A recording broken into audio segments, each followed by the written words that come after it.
मेरा शौहर मुझ पर बहुत जुल्म करता था। मैं हर वक्त रोती रहती थी। वो कहता कि कभी तुम्हारी वजह से मेरी माँ बहन की आंखों में आंसू ना आए।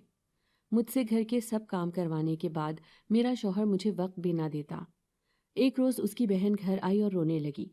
शौहर के पूछने पर बताया कि उसके शौहर ने उसके साथ बदसलूकी की है। वो उसको वक्त तक नहीं देता। तभी मेरा शौहर आग बबूला हो गया और कहने लगा कि उसकी जुर्रत कैसे हुई मेरी बहन को तकलीफ पहुंचाने की। और शौहर की बात सुनकर मैं सोच कर ही रह गई कि खुद की बहन की तकलीफ देखी नहीं जाती और किसी की बहन को तकलीफ दी जा सकती है। मेरा शौहर जो मुझ पर ज्यादती करता था, खुदा ने उसकी बहन की सूरत में उसे मकाफाते अमल दिखा दिया। मेरा शौहर मुझसे माफ़ी मांगने लगा और कहने लगा कि मैंने जो तुम्हारे साथ किया, मेरी बहन के साथ भी वही कुछ हो रहा है। हो सके तो मुझे माफ़ कर दो। मैंने दिल बड़ा किया और अपने शौहर को माफ़ कर दिया, क्योंकि मैं अपना मोहब्बत करती थी।